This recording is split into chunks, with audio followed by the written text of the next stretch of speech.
Hello， 大家好，欢迎回到外媒看中国，我是安博然。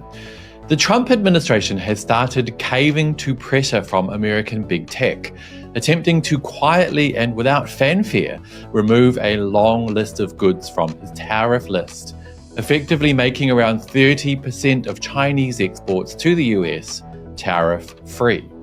The list includes smartphones, laptops, computers, semiconductors, and solar cells, which the US spends around $120 billion importing from China each year. This comes after Trump was forced to pause his tariffs around the world for 90 days, excluding China, of course, who refused to play his games and instead put up a show of force, effectively beating Trump at his own game. Today, we'll go beyond the propaganda. This is Reports on China. I'm Andy Borham here in Shanghai. Let's get reporting. China has made zero concessions, no phone call, Trump folds, worst poker player ever. That is just one comment of thousands underneath US mainstream media YouTube videos announcing Trump's cancelling of tariffs against a huge list of tech products imported from China. Late Friday evening local time, a notice on the US Customs and Border Patrol website stated that a long list of electronics, including smartphones, laptops, computers, semiconductors, solar panels, flat panel TV displays, flash drives, memory cards, and solid-state drives from China will be exempt from the boorish 145% tariffs Trump leveled on them this week. But there was no fancy media event, no huge printed cards for dramatic effect. Instead, the Trump administration hoped those embarrassing but vital concessions to his poorly planned and poorly executed game of chicken would go unnoticed. That did not happen. It's estimated that the tariff reversals Trump undertook last night account for 28.5% of China's total exports to the US and are worth around $127 billion per year. While welcome news, this shows a complete failure on Trump's part. There's simply no other way to put it. And it highlights perfectly just how poorly coordinated Trump's tariff tantrums are, with different sectors of his own administration pushing completely different messaging. For example, just hours before Trump removed tariffs on electronics from China, White House spokesperson Carolyn Leavitt gushed, "President Trump has made it clear America cannot rely on China to manufacture critical technologies such as semiconductors, chips, smartphones, and laptops." Maybe Trump should include Leavitt in more of his meetings to save future embarrassments like this one. And just days ago, Leavitt told reporters at the White House that Trump wants to manufacture Apple iPhones in the US, which led to massive trolling from Chinese netizens who knew, better than the Trump administration it seems, that that would never happen, making hilarious memes showing overweight Americans slaving away in sweatshops. Underneath a US mainstream media report on the tariff cancellations, one American YouTuber quipped, "I guess American workers aren't going to be assembling iPhones for $7.25 an hour anytime soon." Another added, "Trump just shattered the new American dream, screwing tiny screws into iPhones."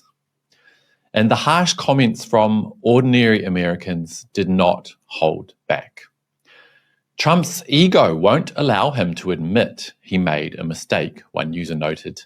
Another added, "The art of starting a trade war you cannot win" by Donald J. Trump. Another user correctly stated, "Trump made a tactical mistake running up against China." But even more hilarious is revisiting cocky American tweets from days ago, which have aged like fine milk. Check out this post from a self-described American finance expert with 2.1 million followers on Twitter. China has three options. 1, concede defeat to whatever terms Trump demands.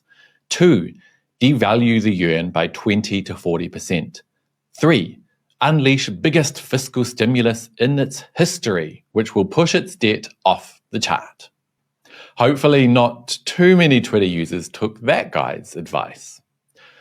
But many Americans are pushing Trump to go even further, accusing him of favoring his billionaire friends in big tech and ignoring the massive damage these tariffs are doing to small and medium-sized businesses who rely on goods from China to stay afloat. One US netizen rightly asked, "So small business can go under, but big tech gets exemption?"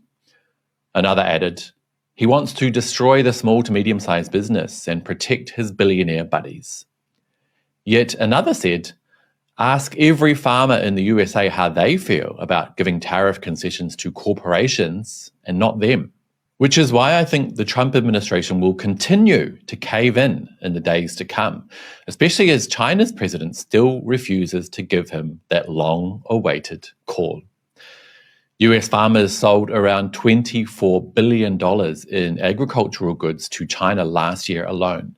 But with a 125% reciprocal tariff leveled by Beijing against American corn and soybeans, relief for Trump's core base is not likely at all, unless Trump himself continues to make concessions, removing the tariffs he should never leveled to begin with. Honestly, you guys, it's quite hilarious how some pundits in the United States truly believed that Trump was playing 4D chess with his Liberation Day tariffs. It's clearly evident that all he was playing was a childish, rudimentary game of chicken, and he swerved first. Before I let you guys go, I want to quickly remind you guys of the cockiness of US media pundits in the days following Trump's tariff announcements. Check out this gem from one buffoon at Fox News. And now you're seeing what Trump's trying to do. He's trying to destroy China. Because if you break the Chinese economy, you put America back on top. The Chinese thought they were going to overtake us. It's not going to happen if this thing goes through. If you can cut off their exports, they're toast. You can't export all these cheap products here. You're definitely not going to sell them into Europe because they don't have the consumer power. And so the Chinese economy, they can't consume their own stuff because they don't have enough wealth and they don't have enough families, to be honest with you. And so you're going to have to lay people off, and then the whole country's going to disintegrate. So that's a good thing. Wow, I wonder if that guy will keep his job after that massive brain fart. Wait, it's Fox News. Of course he will. And on that note, that will be it for today, you guys. But as always, I'd love to hear your thoughts. Did you expect Trump to start caving so soon? And what do you think his next concessions will be?